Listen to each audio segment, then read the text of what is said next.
sadness many times increase your sense of helplessness. And in Africa, it appears we are very familiar with that sense of helplessness, of hopelessness. But we also have a hopelessly optimistic populace. It's born either out of religious propensity, limited options, or just really out of nothingness. A week gone, another is here. Sierra Leone has been on my mind. To see buildings collapse, human beings washed away by rain and quashed by mudslides remind many of us that there is a great deal of unpreparedness for natural disasters. Right behind our borders, Togolese are up in arms against their government. Back home in Ghana, the villain or the protagonist, which of these appropriately describe the Bank of Ghana in its bank coup d'etat? Also, what are teachers apprehensive about when it comes to licensing their activities? But then, to what extent have they been involved in stakeholder engagement? In the meantime, TUTAG has issued an ultimatum to government over their governing councils. The Public Accounts Committee has finished with 8 meetings with public institutions, and you ask yourself, to what end? The Council of State and civil society organizations have been to the presidency about splitting the country further, an assets declaration, more like dealing with corruption. Meanwhile, mothers continue dying at childbirth. Not a part of my discussion today, by the way, but we know the problem, and as such, we know the solutions. I just thought I should highlight it in my opening thought. Let me end with what some are calling refreshing news that's breaking just today, this Sunday. The infamous road towing levy has been, in government's words, discontinued. Today, we'll be looking at Sierra Leone's disaster, Togo, and what's happening there, what happened here as well in relation to Togo, the GCB takeover of UT and Capital banks, a new teaching license regime, and what TUTAG is saying, matters arising about and from the Council of State and civil society organizations meeting with the president, also the towing levy and the park sittings, which we'll try and touch on briefly. My guests today are Fred Chidi. Fred Chidi is a veteran journalist. He's basically worked in all the major news agencies here in this country. Fred, you're welcome. Thank you very much, Gifty. And also someone who's just running a little bit late, by the way, Malik Abbas Dabu, editor at myjoyonline.com. He'll be joining us in a jiffy. I am Gifty Ando-Apia, and welcome to Editors Forum.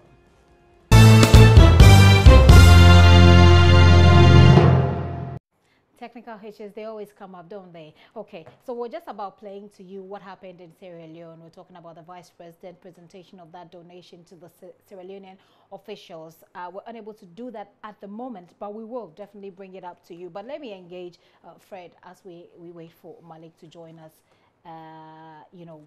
later for the discussion. Sierra Leone, I'm sure it's been on your mind as well. It has been on my mind, and I live in Kaswa, and whilst I was driving here, I got to Wager, close to Men's Chrome on the right, and then you see McCarthy Hill on my left.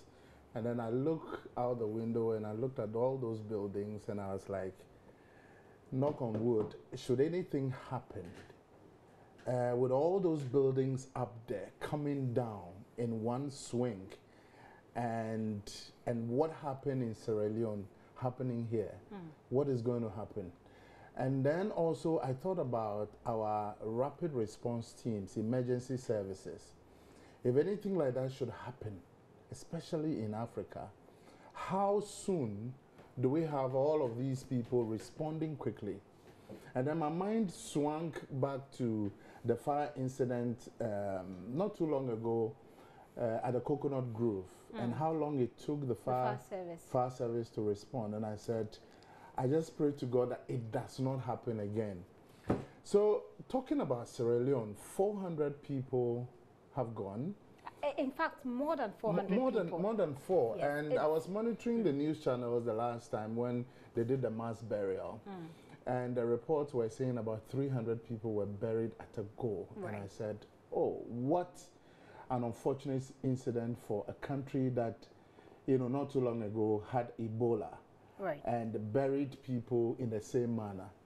So it is a very sad, incident. And I listened carefully at your intro, and I said, wow, if it happens elsewhere, probably again, the emergency response people will move quickly and save people. But in our case, especially in West Africa, you never know. I mean, it will take a long time for these people to come. respond. And so there have been a lot of issues raised about the timing of the response, especially about the regional bodies, ECOWAS, AU, etc.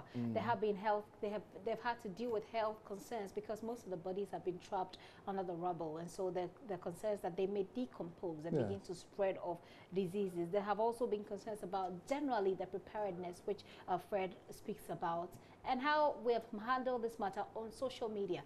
At the moment, though, I can bring to you what Vice President Dr. Mahmoud Bawumia did yesterday in that country, and then we can continue the discussion from there. Watch this. Ghana and Sierra Leone, we are children of the same mother, and so we cannot sit down. And when something touches your brother or your sister, you have to make an effort because it has touched you yourself. And this is why the president has sent us, me leading the delegation, but it is a very senior delegation to show the importance we attach to coming to solidarize with you and to sympathize with you. The president, Nana Akufo-Addo, was very concerned and feels that we should come and empathize and solidarize with you because the devastation is really something that it's not going to be easy for any country, no matter where the president has voted $1 million from Ghana to Sierra Leone to help the relief effort, which will come in the form of items, both food and non-food items, and some cash. We've started transporting the relief items. 2 flights of items have arrived so far, and another 2 flights will arrive tomorrow. We've got food items such as sugar, rice, oil, powdered milk, cocoa, maize, generator sets and clothing, treated mosquito nets, mosquito coil, blankets, mattresses, soap, nose masks, gloves, and medication, anti-malaria, medicines, pain relief, antibiotics, chlorine for water, and many others. The National Disaster Management Organization, we are also bringing 45 experts in disaster management to come and help you. And so far, as I said, tomorrow the final 2 flights with the items will come in, as well as a cash amount of $100,000 will also follow those items to be delivered to you tomorrow. And we have also continued, we are also going to do some fundraising in Ghana to support, because it is going to be a continuous effort. So beyond this initial vote, we expect that the fundraising that we will do, people are going to support this effort, and we will make sure we bring in whatever we can raise. The people of Ghana is standing in solidarity with the people of Sierra Leone through this major disaster. This is part of the relief that the government of Ghana is providing on behalf of the people of Ghana.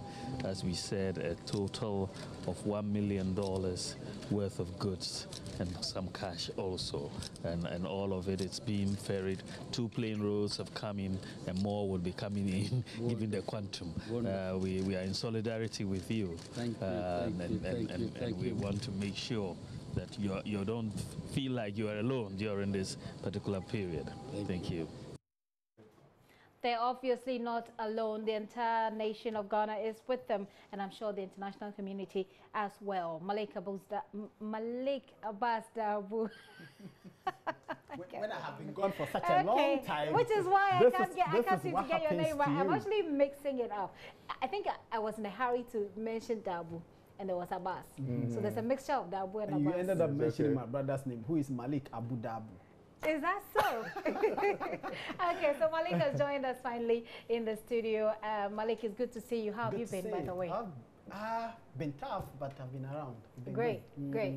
Even Sierra Leone is surviving. You definitely will survive. Absolutely. All right. So we've just been talking about Sierra Leone and what's happening there. Basically, we've been looking at the timing of the response. People have criticized how long it took for ECOWAS to respond. Then here, on pulse, previously during the week, I spoke to a policy analyst with ECOWAS who said that 2 days, to respond within 2 days, it's not a delay.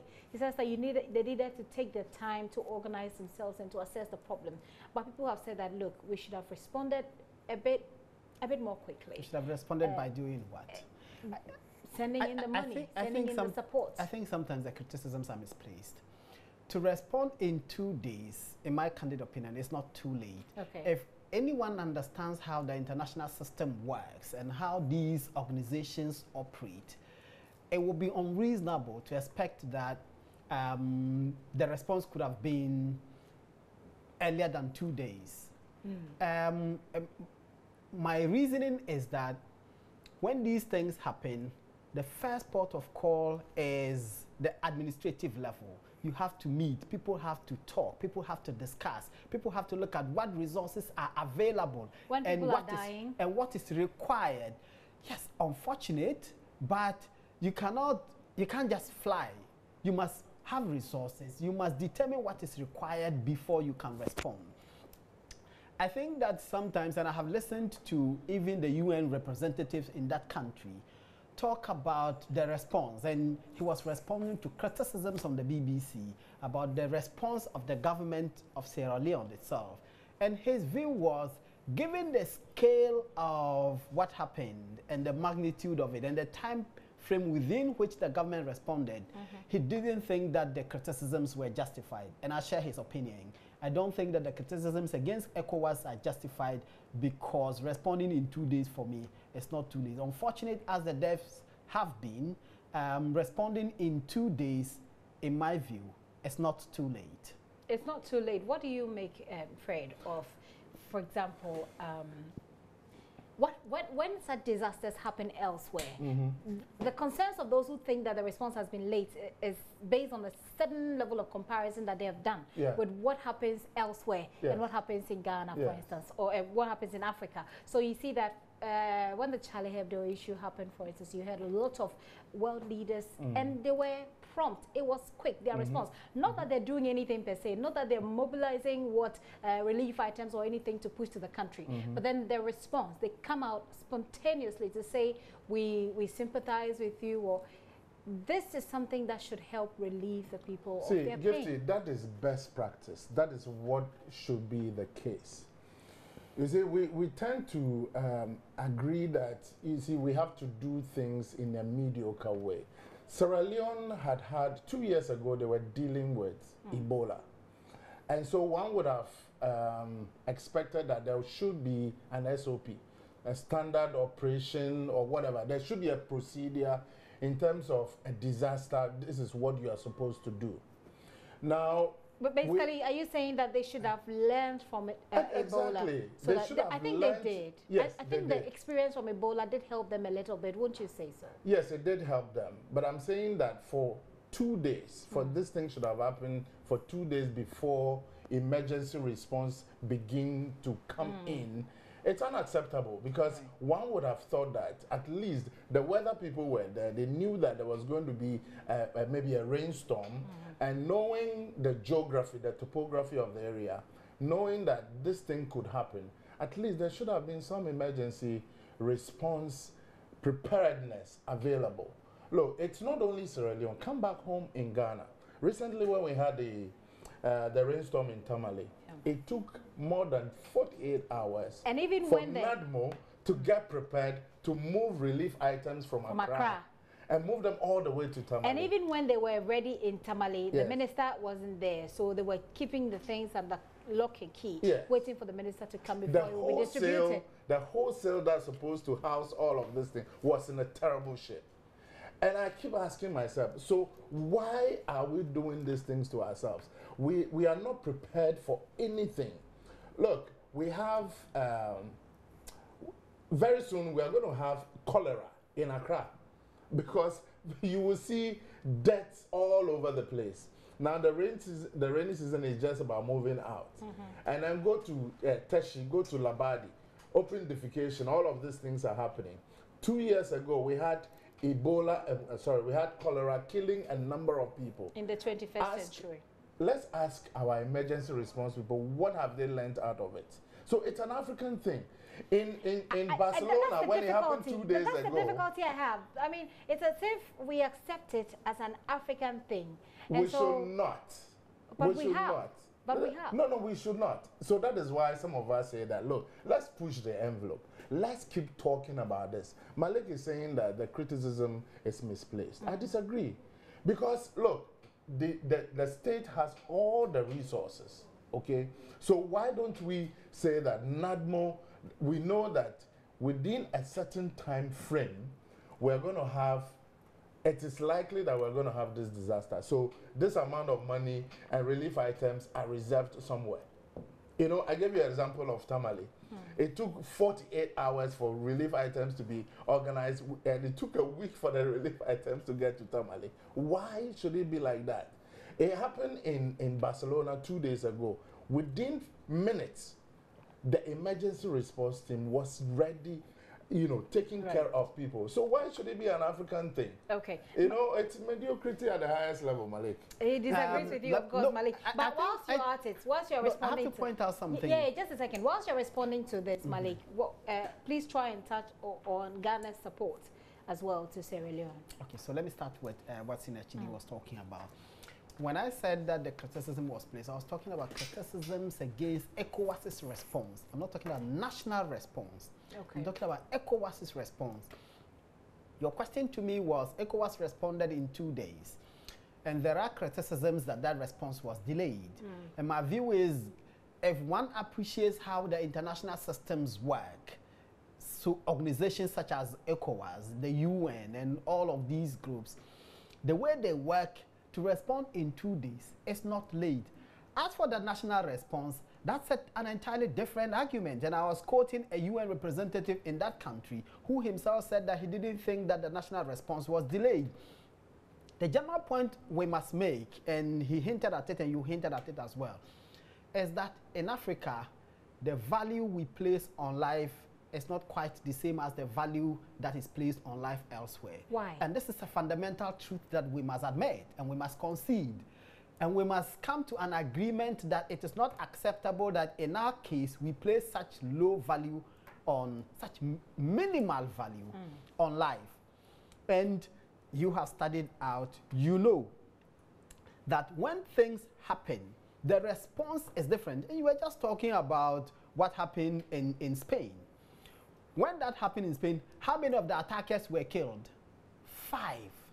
Within a matter of an hour, 5 attackers were killed. In Ghana here, what do we have? You have the police people who are being killed. When you're talking about Spain, it is the police who killed the attackers. Here, it is the police people who are being killed. They don't have bulletproof vests. You walk on the streets of Europe and you see police people. They wear bulletproof vests. Here, how many times do you see that? Police people wearing bulletproof vests. We don't have it. So it is police people who are being killed on our streets. If, for whatever reason, God forbid, what happens elsewhere happens here, these people will kill the people, they will disappear, nobody will see them. Hopefully not. Because I'm saying, God forbid, it shouldn't happen. Yes, I'm saying that even if it happens, because hopefully we are never prepared for anything. That's fundamental truth. Whether it is because we naturally do not place premium on human life, and if you look at how we have conducted our lives and our businesses and how we build our roads, how we build our houses, how we manage our security, fire, and all of these, if you see how we conduct them, you can see clearly that we are a people who place very little, if any at all, value on life. We major in the minor and minor in the major. Absolutely. So it is the reason why this will happen. And you were talking about the Tamale incident and the response. The relief items you were talking about, what were they? Mattresses, buckets, perhaps. Sometimes plastic cups. Is that what the people need? And mats. So if a man's house is swept away by floods and you give him a mat, where is he going to sleep? But since I was a boy, a kid, mattresses, mattresses cry, you don't even, mats, plastic cups, bowls of rice, and other cereals are what we distribute to people when floods and disasters happen. And we have been doing that till today. Those days, it used to be better. Because when I was growing up in my village, Paluoro, in the Upper West region, and floods came under the Rawlings government, they brought us tents. And there were military officers who helped to pour concrete and helped to fix the tents for people to live in. I don't remember the last time I saw any of that. So today, when disaster happens, what we do is just go and collect plastic cups and plastic mats and go and distribute to the people. Okay. And maybe get them into schools to go and sleep there. Well, and after the floods are over, it is done. Let's look at the Ghana intervention, or the Ghanaian intervention. On behalf of all of us, the Vice President has presented some items and cash to the people of Sierra Leone worth $1 million, we understand. It includes mosquito nets, which is obviously much needed. I don't know how much of that you're aware of, but what's your own thoughts? I think it's a good thing. I think it's a kind gesture, and good neighborliness even requires that when your neighbor is in the kind of distress that the Sierra Leonean people are in now, it makes perfect sense to me that all governments will rally to their support. We were just talking about elsewhere. Elsewhere, nations and governments and individuals and institutions will rally and support. When it happens in Africa, what has happened in the past is we tend to wait for the Western governments and institutions to make the move. And that's what beats my mind, really, personally. Well, it's because we often think that we do not have, which itself is questionable, because if you look at where we sink money into, one can't convince anyone that we don't have to help when the need arises. So if the government finds it, and this is not the first time, I think under the previous government, during the Ebola crisis, I know that the government at the time made donations to Liberia and other countries. So it's a great initiative. I mean, even with Ebola, it still took some time. And with Ebola, and I say Ebola, we speak about Ebola with a lot of confidence because that's what I studied. The coverage of Ebola actually is what I studied for my dissertation. It still took a lot of time, even for the media to cover it. Especially for media in Africa to cover it. It took a lot of time for media, the Western media, to also cover it until people started dying, and then the thought of it spreading further began shaking everyone. That was when everybody. So it appears when it's happening somewhere where we're least concerned, until it starts, we start feeling like, in my personal view, Malik, I'll say that the government of Ghana, for instance, and all the people who have responded, the AU, the EU, etc., have responded following criticisms that they are wasting time. That's my personal opinion, and I don't know what do you make of that. But then it looks like it. It does look like it. Okay, so what you just said is strengthening the point I was making about the value we place on life. If we valued human life like other societies do, when these things happen, you would get an outpouring of support and emotion. Yeah. Do you understand? And that helps a great deal at the beginning. Absolutely. But if you don't value life and life is lost, why should you be concerned? In the US, if an accident were to occur and say 3 people were to die, or even in Germany or France and any of these European countries, the BBC would do a story about it. In Ghana, an accident can occur and 30 people will die. No minister will issue a statement about it. No minister will visit the scene. Nobody will talk about it. The government won't talk about it. The media people will just report the deaths, and that ends it. And if the driver lives, this driver will drive again. Okay. Elsewhere, and Atukwame Nadazi has said this to me, that when he studied in Canada, there's a Ghanaian who hit a dog, and his license has been revoked for his entire life in Canada. He's never qualified to drive. In Ghana here, there are drivers who have engaged in reckless driving, have killed scores of people. They still drive. They still drive. So that tells you how much value you place. Okay, so finally on that bit of the discussion, let me start with you, Fred. Yes. What should happen? What ought to be done? What should happen to change the narrative? I was thinking about what response to give in terms of response to a disaster. Now, I have a simple analogy which works very well, and it's something that we see all the time. Something happens, and onlookers, what they do first of all is to take a phone and be taking pictures, Right. and then put it on social media. This is what is happening. Recently, there was one of these MMT buses on fire around the Kaswa area. People were just taking pictures and putting on Facebook. That's the new thing. And that's exactly what happened. Because when it happened in Sierra Leone, everybody along the West African sub-region was waiting for a response from the Sierra Leonean government. One would have thought that probably Ghana, Liberia, and all the neighbors would have quickly mobilized to help. But we waited until the president made a request For help. And then we had to scramble and get help and send them. Okay. So that is exactly what the situation is. Sometimes we are not proactive enough. Again, Malik is talking about what happens elsewhere. Again, the example about what happened in Barcelona. Quickly, the British Prime Minister, the American government, all of them responded almost immediately. Not that they were going to necessarily send them cash or send them anything, Yeah, but the response to know that we are with you in this. Absolutely. And that's something that we don't do very well in this So part of that our is the country. point We're I'm trying to always make. thinking, I think we think more of what goes, like what to eat. We think more of material things, of physical things, rather than being being emotionally connected to one another, and the things that emotional health can actually do for people. But that even beats our own tradition where we say that when your neighbor's house is on fire, you need to No, fetch... it doesn't beat it. It actually supports it, doesn't it? It does? Because when yours is on fire, they are telling me to fetch water and keep by it your house. whilst I wait. Whilst I look out for If mine. it doesn't get close to me, then I'm Exactly, safe. that's what it does. Instead of moving to go and help, So we don't do that's that. a very interesting dynamic. Yes. So it's telling you So that while someone's beard is burning, don't think of putting out the fire. Yeah. Get the water and, And keep it. and wait.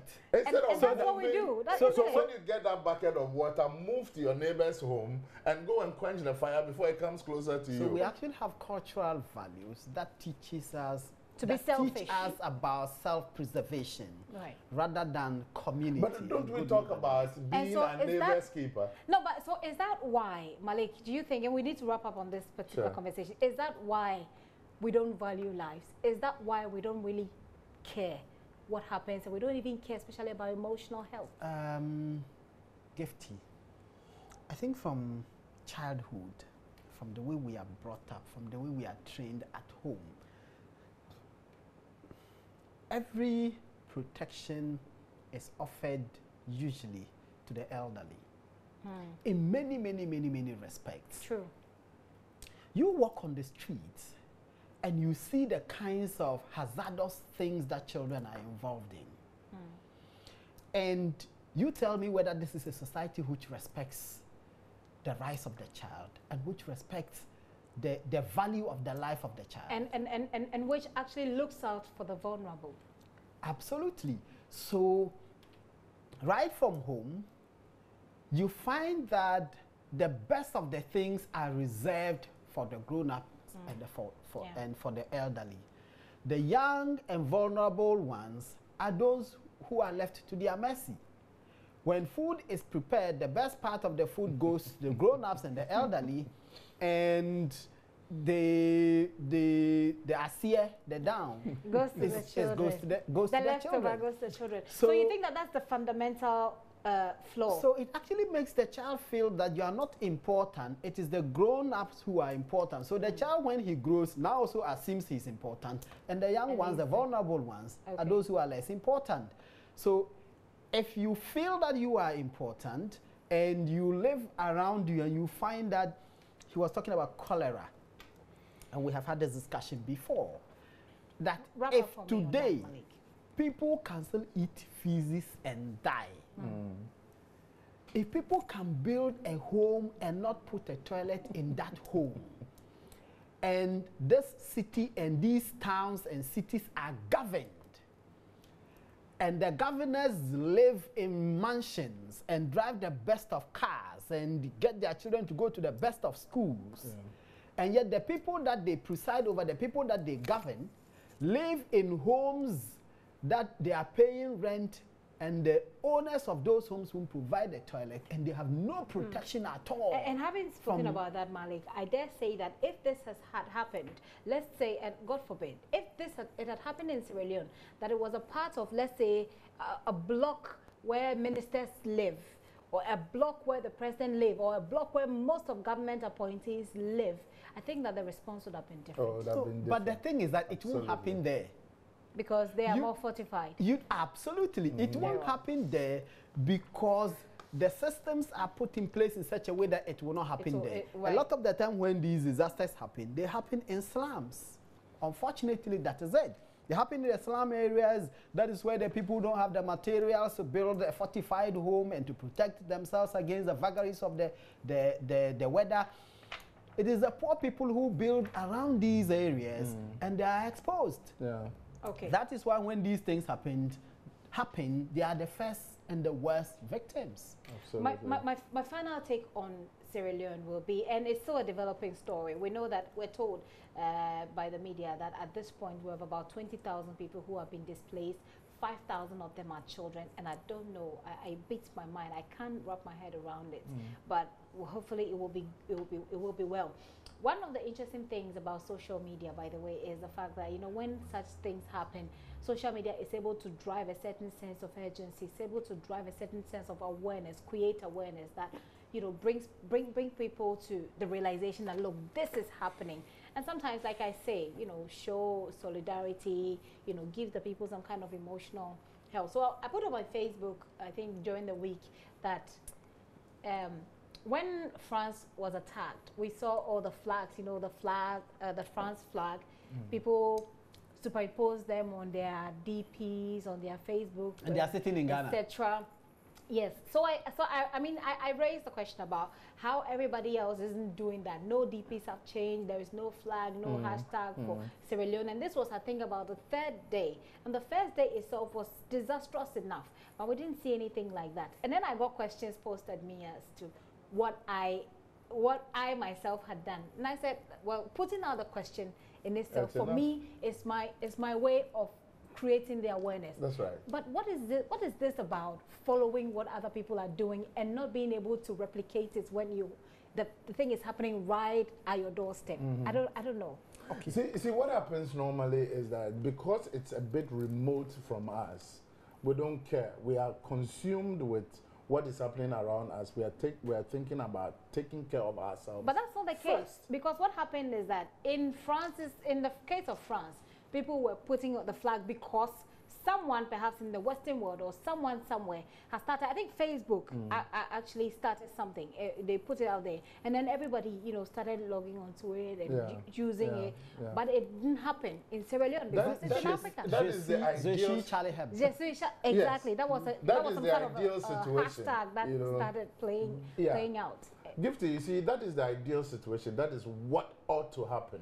But unfortunately, in our part of the world, because it did not happen to us, we don't care. We will stay back and see how the person is able to get out of it. If it calls for help, then we will scramble and get our leftovers and send to that person. Unfortunately, that is not what it is, because all of us, our lives are intertwined. So you cannot say that you are far removed from a situation of distress, and so you don't really care. Look, it has to do with a certain urgency, national urgency, patriotism. It is only in Ghana, it is only when we have football, when the Black Stars are playing, that is when we tend to be nationalistic. That is when we use our national flags and so on. But I mean, all of us have traveled before. When you go to the US, anytime there is something that has to do with the nation, people are moving, using their flags and you know, showing that they care for the nation. Is it because they don't have, or they have enough or excess to spare? That is not it. Right. It is something that happens from childhood, that you love your nation. In our case, we love ourselves first. before, you know, 3 days ago, I was listening to some of our colleagues in the media, and they were saying that, oh, okay, the Sierra Leonean thing has happened for 3-4 days. Okay, now let's start mobilizing resources. No, I mean, at the Braka here, the radio station was trying to organize people. It took 3 days. And I said, okay, so if it happened in Ghana, would that be the same situation? So it has to do with how the proximity of the event and how attached we are. If we are not really showing commitment to our own nation, if it happens, nobody cares. You spoke about in an environment where the rich are far removed from the poor. That's exactly what the situation. In Sierra Leone, where this thing happened, it is where the poor people live. Unfortunately, the rich people are far removed from the center of the action.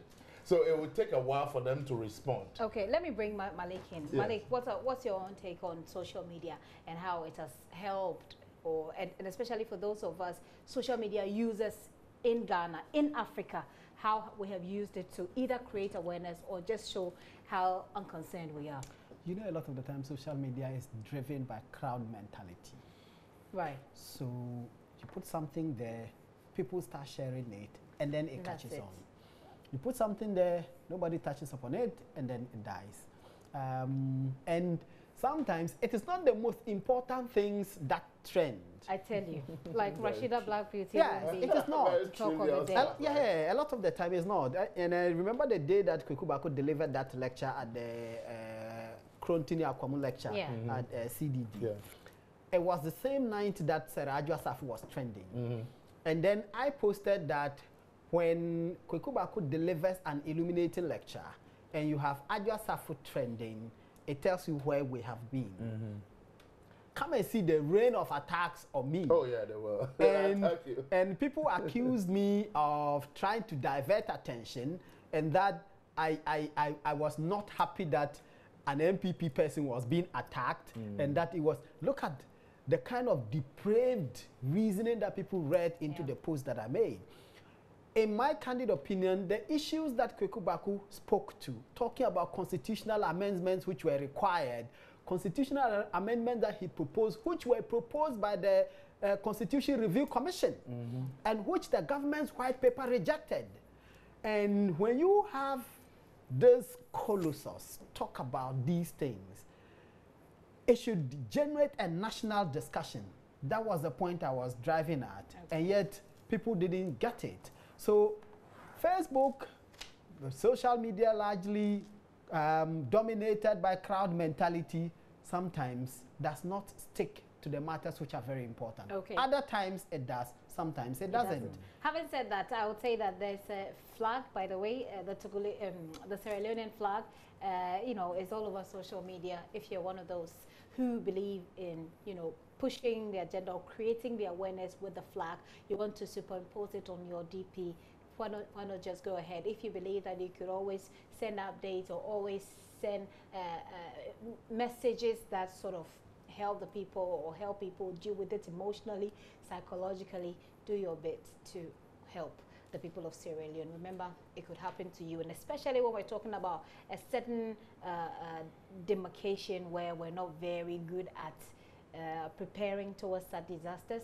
You don't want to laugh when your neighbor is going through such an ordeal. So I have a list of who has donated what that I saw also on social media. President Fonya Simbe, we understand, has donated about $500,000. President Alpha Conde, $100,000. ECOWAS delegation, $300,000. Actually, what I heard was $200,000. China is sending in $1 million. Mercury International is sent in $55,000. NP $53,000. Africa Cell $67,000. EU delegation $336,000. EcoBank $200,000. The UK is sending in an amount £5 million, almost £5 million, a little bit above that, by the way.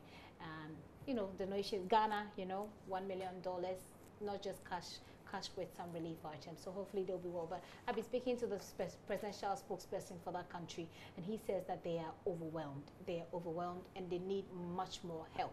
They actually need a lot more people to help with the recovery process because there's still dead bodies that are trapped under the rubble. They need help to remove the rubble so they can get to the people and prevent any spread of diseases by their decomposed bodies. May their souls rest in peace. And having spoken about Sierra Leone, let's move to Togo, just close to the Aflao border. Yesterday, the Togolese residents in Ghana demonstrated, and this morning what we're learning is that 2 protesters were killed and 13 others were wounded in Togo the same day. And they're doing this because they're not happy with the current administration. Our security forces opened fire on those who are demonstrating, which resulted in those deaths. And they're all protesting the ruling of Gnassingbé, the Gnassingbé family, which they say have ruled for about 50 years. Here's what happened here in Ghana yesterday. Besieged the Togo embassy to show their displeasure over what they describe as a deliberate attempt by the Gnassingbé family to rule Togo forever. President Faure Gnassingbé took power in 2005 following the death of his father, Gnassingbé Yadema, who ruled Togo for 38 years. He was re-elected for a 3rd term in 2015. The protesters are, among other things, calling on President Faure Gnassingbé to step down. So we want Faure Gnassingbé to step down. So we don't need him again. 12 now he's 12 years in power. 12 years, 12 good years in power. Yes, you are fed up. You are fed up. So 12 years is enough. His father ruled Togo for 38 good years. Now he is leading to the Togo for 12 years now, making 50 years in all. Father and son, they are leading the Togo for 50 years. It's enough. It's enough for us. Their government are in Togo more than 50 years ago. Father plus son, they are only taking the charge of Togo, and we Togolese we are tired. Now we need a change. Faure have to step down. Then we do another vote. Then we get another government. They are also calling on the Togo ambassador to help them append their signatures to a petition that seeks to impeach President Faure Gnassingbé. When we went there, so they did not allow us to enter into the embassy. We want the ambassador of Togo to come out so that we should sign that Faure has stepped down. Faure has stepped down. That's what we want. They also demand that the 1992 constitution be brought back after it was amended in 2007. So those are Togolese who are living here in Ghana. And yesterday it was a simultaneous demonstration that was happening in Togo, where those protesters were killed. Let me start with you, Malikim. I don't know. This is Togo. Togo is very close to us, by the way. And their president, by the way, has been one of those who have been donated to Sierra Leone. But do they have, are their concerns justified? They say this family has reigned for, what, 50 years. But then he's been constitutionally mandated to be president. Absolutely. How have the Togolese people decided that they will choose their leaders to govern? Is it a democratic, transparent process? If it is a democratic, transparent process, and the people go out and vote, and they decide that amongst all the millions of people in Togo, it is only one family that has been endowed with the intelligence to rule and to govern, and they keep voting for them. After you have voted for them, you cannot waste our ears with protests. But you know also that people can vote for people, and and elections can be rigged. Absolutely so. If their point is that the elections have been rigged, then that is a different argument. But if the argument is that all the people who have ruled in the last how many decades have all come from the same family, I do not think that when they are contesting elections and there are other people, Gilchrist Orimpio, didn't he contest the elections in Togo for God knows how long. But if you're an incumbent, we know how it goes. If you're incumbent, you have Well, access we have Togolese. The Togolese are our neighbors. In fact, they were protesting in Ghana. They lived in Ghana here, and they have seen incumbents lose elections many times. I see. Incumbent in 2000 lost elections. Incumbent in 2008 lost elections. Incumbent in 2016 lost elections. That is in Ghana. That is what the Ghanaian people have decided for themselves. If you choose democracy as the process by which you will elect your leaders, and you are riding on elections, you go to the polls, you make your point, they vote you, you govern. They don't vote you, you go. If you don't want them to govern, if the Eyadema family have not demonstrated competence in governing the Togolese people, you go and vote them out. Okay. That is what their neighbors in Ghana have done. Well, it's a bit of a concern, though, that people should die. And we know what happened in Burkina Faso. We don't want to see that happening in Togo as well. But what, in your view, is happening at the moment in Togo? I think what's happening in Togo is something that has been simmering for a long time, since the 1960s, when the current president's dad was the president of that country, Eyadema Nyasingbe.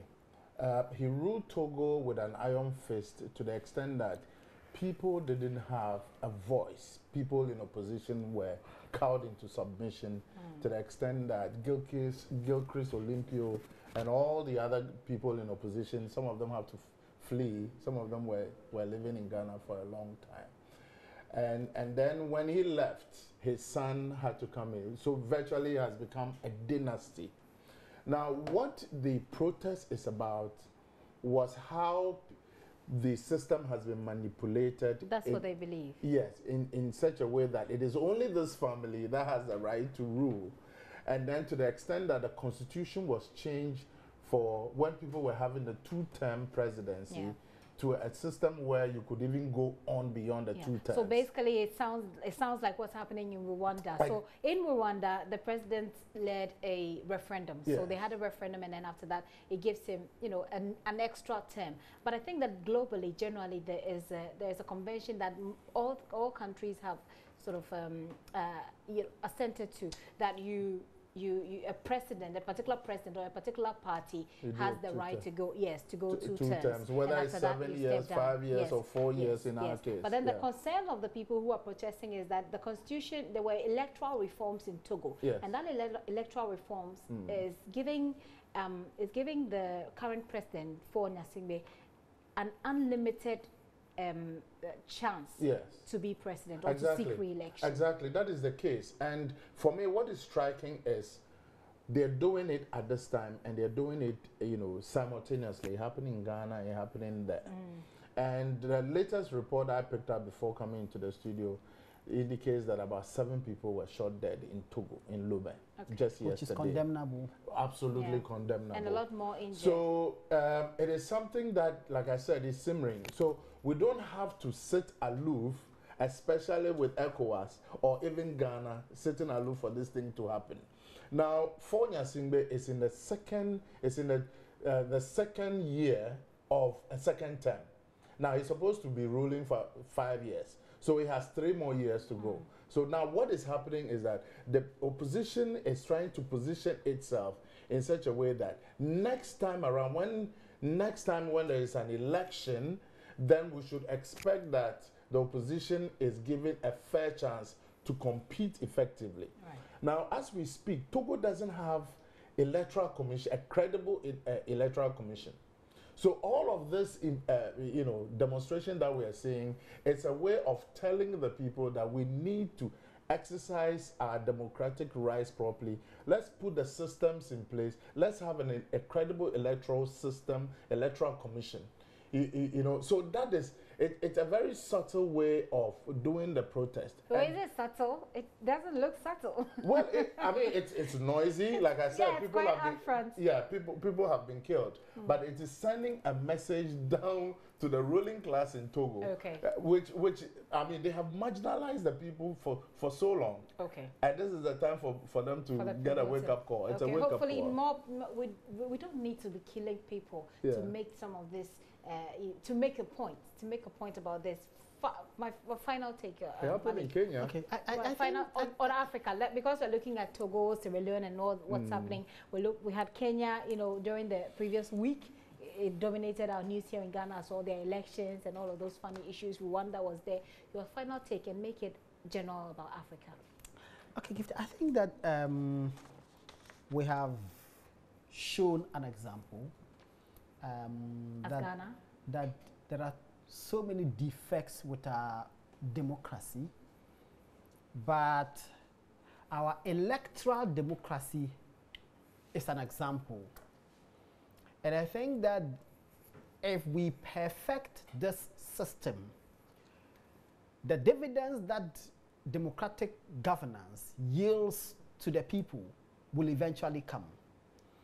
Because if a certain president can lose elections, it is testament that no matter what resources you have, if you take the people for granted, they will vote against you. And that the Ghanaian people have become so wide awake that you cannot manipulate the electoral process. Sure. The last election was not won because you have a willing electoral commission determined to do everything right. The last election turned out the result that it did because you have an active citizenry determined to go to court and use a judicial process to force the hand of the electoral commission to do things that it didn't want to do. Right. An example is Pakwesindum. Pakwesindum would not have been on the ballot paper if he didn't go to court. Yeah.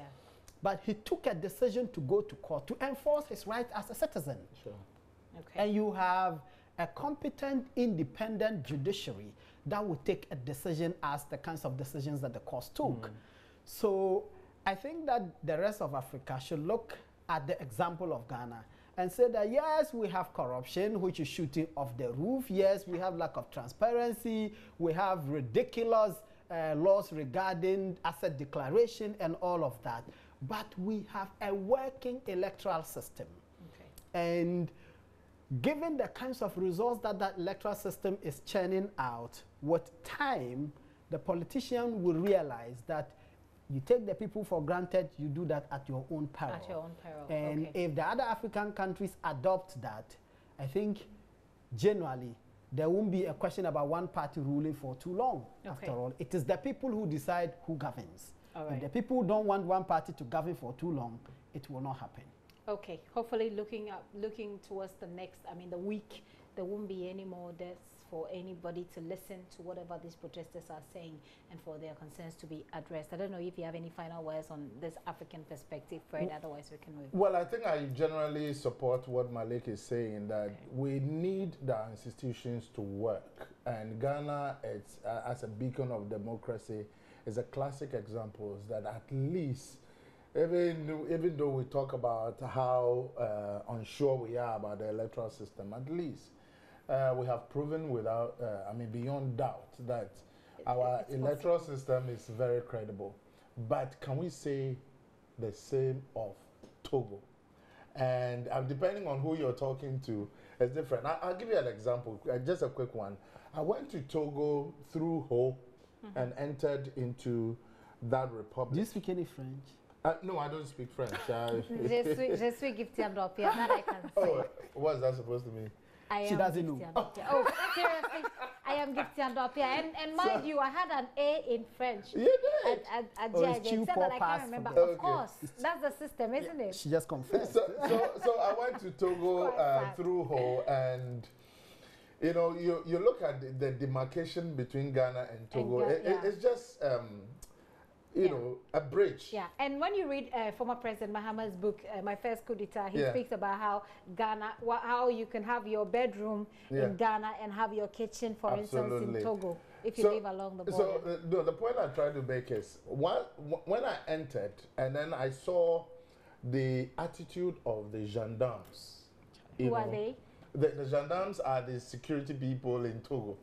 Okay. So I decided to take a photograph. The journalism in me will not die. So I just took pictures. And then I went with a friend. We went about 10 miles away into a village to, sit down and have a drink. And all of a sudden, I saw a motorcade of security people who came, and because I had taken a picture, so they came and they said they wanted to see my camera, and then they wanted to seize the camera, and I said, no, you cannot take my camera away. They wanted to see the pictures I had taken. I said, they said, delete it. So you deleted everything. I deleted everything. You know, and I said, can this happen in Ghana? In Ghana. Well, it happens sometimes. Let me show you my own example. It happens in Ghana. I went to Parliament. I think I went to the State House. There was this Vodafone program there. Okay. I went there, and then I left quite early. When I came out, I saw the conference center. It was beautiful. So I just took a few shots. And then there were police people sitting there. And then they called me. When I went there, they asked me why I was taking pictures of the place. I said I was taking pictures of the building. The building is a public building. Of course. They said it's a security building. I said it's not a security building. The president doesn't live here. No, this is independent. What do you call it? Conference center, international conference center. Ghana? Yes, okay. International Conference Center, just opposite Parliament. Weird, they said it's a security building. I said it is not a security building. They should show me which provision tells them that this is a security building. They said, oh, the pictures, it was there I took shots of. I said, I didn't take shot of you. I will show you. If I show you, if I show you the pictures and I haven't taken any picture of you, I will make a case against you. Yeah. And I argued with them and argued and argued. They looked at me. They said, which media house do I work? I said, Joy FM. Where is your ID card? Then I showed them. They said I should delete the picture. I said, for what? Yeah. They said, but this place is a security building. Can anybody just walk in here? I said, I'm not walking in here. And in any case, if I want to walk in here, I can. I'm just taking the pictures. I'm a journalist. I need the picture for my publication. I see. And then in the end, they just let me go. They just let you go. I'm sure it's the house where I would have received some slaps. Oh, yeah. I mean, right. So the Togolese insisted that I deleted all the you deleted everything.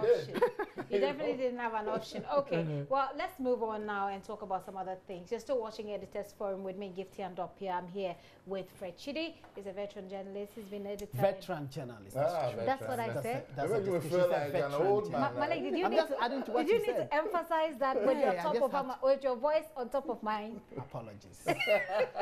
You guys. Right. I mean, he's worked in almost all the Joy. Well, yeah.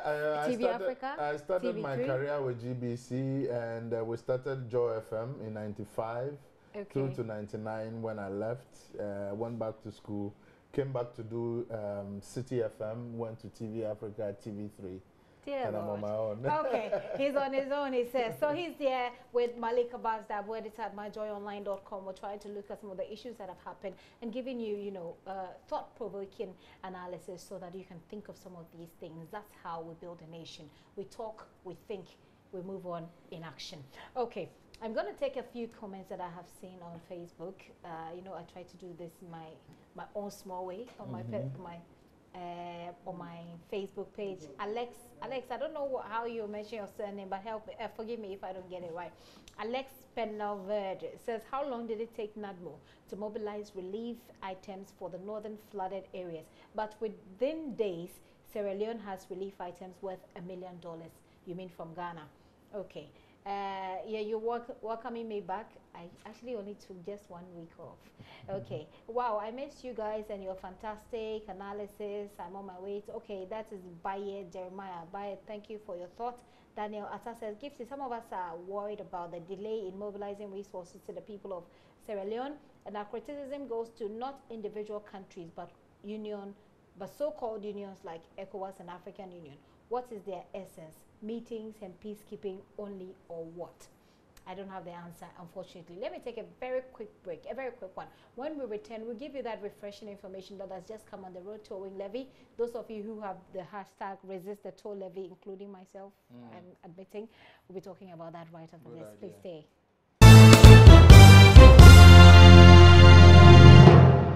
Welcome back. You're welcome back to the show. Okay. So we're done with the behind-the-scenes conversation. This is Editors Forum. Let's now move on to the latest news on the road towing levy. Now I'm going to read for you what the statement from government is saying about that. It says, Government of Ghana has decided not to implement the mandatory towing levy, which was scheduled to have commenced on the 1st of July 2017. This follows extensive consultations between the Minister for Transport and stakeholders in the transport sector. In 2012, Parliament passed Legislative Instrument 2180, Road Traffic Regulations 2012, which in Regulation 102, Clause 3, imposes a mandatory levy on all owners and persons in charge of motor vehicles for the purpose of towing broken down or disabled vehicles on our roads. An announcement by the implementing agency, NRSC, that the LI will be implemented from July the 1st, 2017 was met with public outcry and calls for a review of the policy. Upon consultations consequent to the calls, government has decided to seek a review of parts of the law specifically to achieve the following objectives. Now, this is where you need to take note. 1.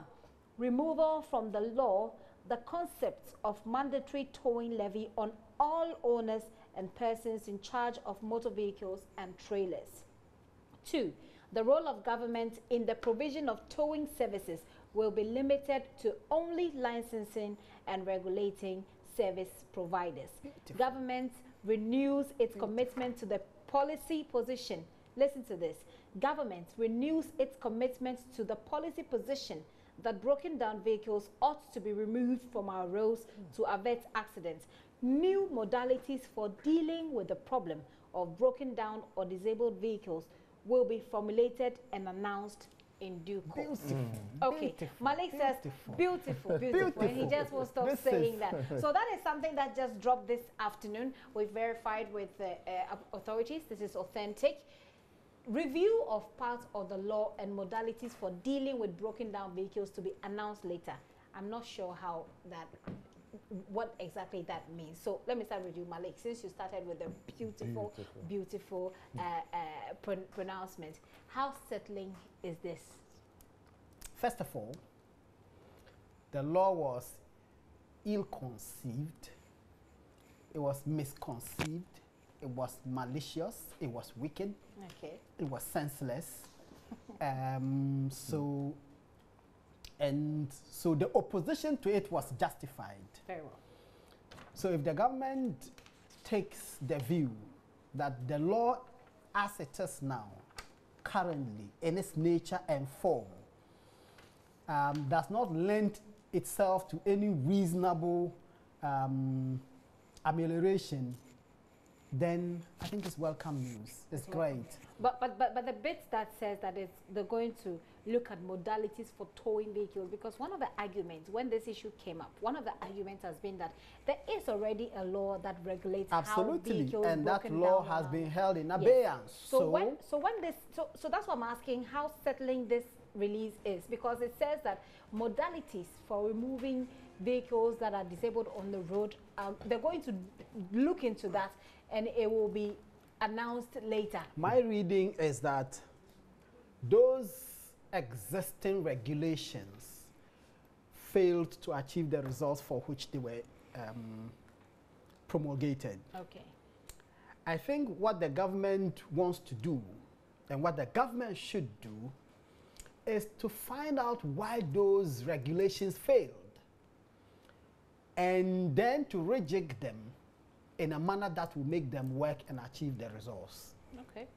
I think that's what they're going to be doing? That's my understanding of formulating modalities to solve the, because the problem remains one, and it remains a problem which, if for example the government decides that we are going to put street lights on all our streets and keep them lit and they are working, that's a modality, that's a way of dealing with the problem. I see. So once you put, if the government decides that we are going to, as part of the $1 million per constituency, we are going to make sure that every district procures a tow vehicle and do towing on its own, and that it should become a revenue-generating venture for the district assemblies. These are your expectations of the kind of modalities that... Yes, I'm just looking at the possibilities that the government can resort to in dealing with this problem. I call it your expectations, which is quite significant, by the way. Yes. So that out of the 1 million, how much is a tow vehicle? Okay. That the government, out of that 1 million, will ask all districts, and sometimes you have 2, 3 constituencies in one district, that procure one strong tow vehicle. or those that some other company has bought, if they want to sell, buy them. They don't want to sell. I don't think so. Well, but if they want to sell, buy them. If they are not selling, buy some.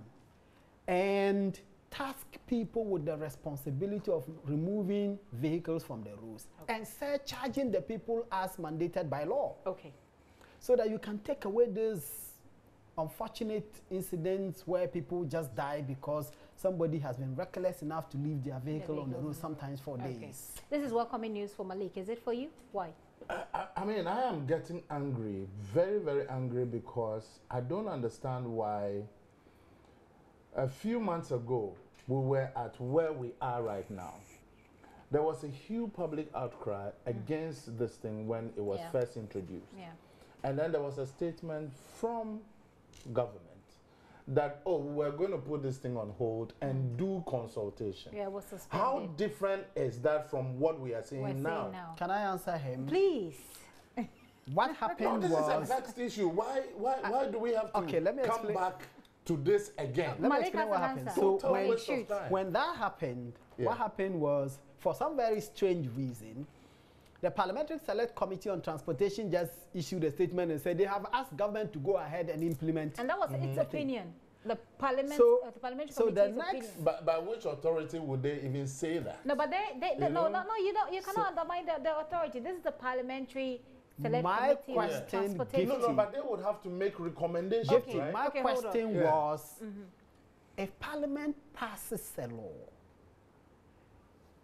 does Parliament still have locus to make comments in regards to the implementation of that law? Parliament as a whole should have, but perhaps not, let's say, a committee. Because at the material time that the committee... But it wasn't it referring to them? No, I'm saying that the law has actually been passed. The law was passed in 2012. But people had concerns. The people of Ghana were not ready for that kind of law, so they spoke against it. And I think it was referred to the committee. That they referred who referred what to the committee? Nobody referred anything because once Parliament has passed the law has been passed. The law is passed. First of all, there was no issue about a review of the law. So at the material moment, there was nothing before that committee. So the basis upon which the committee came out and said that the government should implement the law was questionable. I see. So it was the committee's comments that reignited the discussion and then forced government to take the decision that it has taken. Okay. So they took the decision to put your question has the answer. No, it's still, I mean, I'm not satisfied at all because, look, we are editors. We assign people to go out and look for stories for us. This is Editors Forum, right? Right. So tomorrow morning when I'm sitting on my desk and my reporters come and I want to do a follow-up to this story, so we are going to send people out to go to the transport unions and say, oh, this is what government has said, so what do you think? And then they will say the same things that, oh, it's a very welcome news, but this thing is not over yet.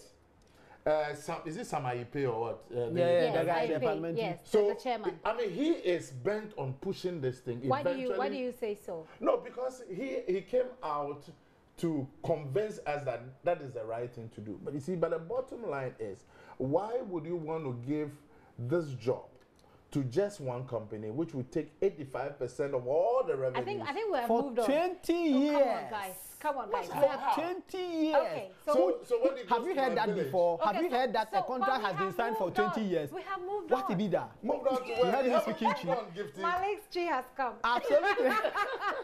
Gifty, we this is on hold. But it's a very powerful law. The kind of law that makes Malik speak tree on TV. That is a very powerful law. But anyway, I think that we have moved on from that discussion. I think with this particular release, my only concern is that the devil, again, could be in the detail of the kind of modalities that they're talking about, which is what we need to know. But we could that devil will be crushed.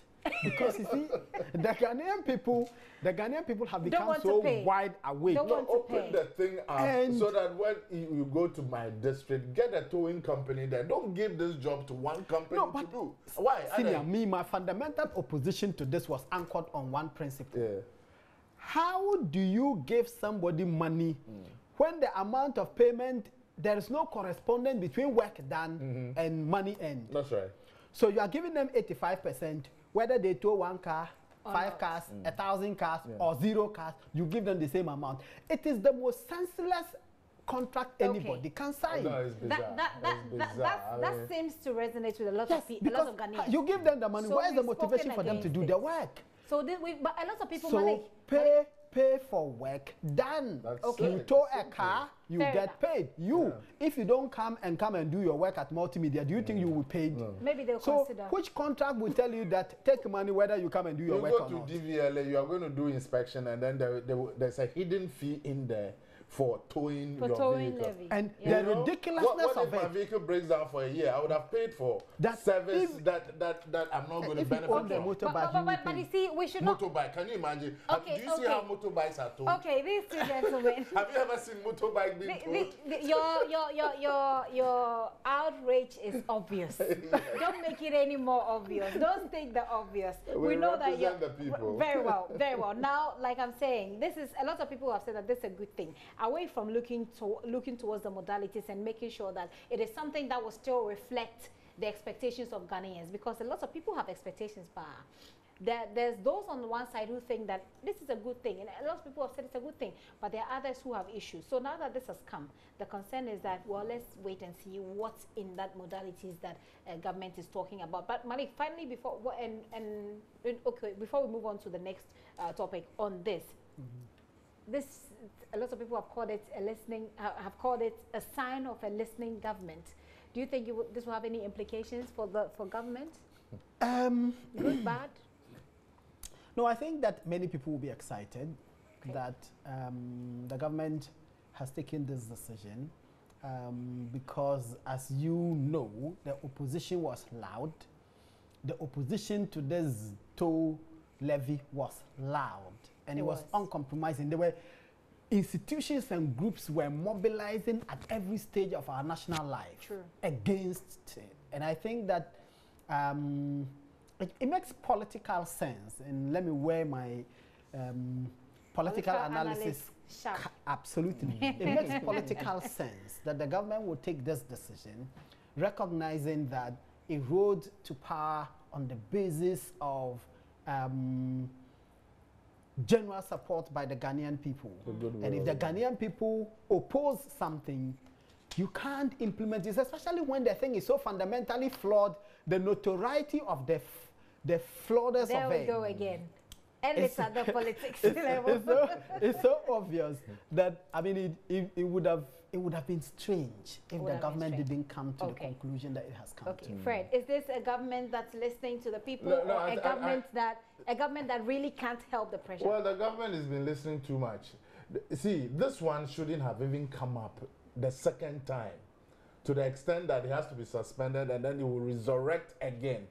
No, the first time that it was killed, it must go. It must be buried, dead.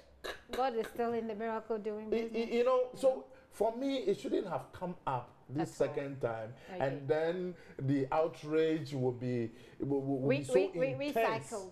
Will be so intense, and then now you come back and say, oh, okay, we have put it on hold. You think that the government lost an opportunity the first time to be the government that's listening my government? question is, what have they done differently when they brought this thing back the second time? What is it? What has changed from what it was before? I didn't see anything change. There wasn't any. I think they were going to reduce the percentage also, something like the that. The percentage that goes to they're going to reduce it's the road safety management whatever services, limited. Not just that's the one. company. Okay. Okay. Anyway, I think that. It's a subsidiary. It's a subsidiary of Just He says we should support and mind you, this week, exactly. And exactly. This week he's been on the Super Morning Show speaking about himself, who he is, what he stands for as a business. He's just a smart business guy. As a business person. And I mean, in fairness, he's a businessman. He's looking for avenues to do business. He got an avenue. Well, the people of Ghana say no. Fair enough. I think that they will be able to deal with it. How far the story has come.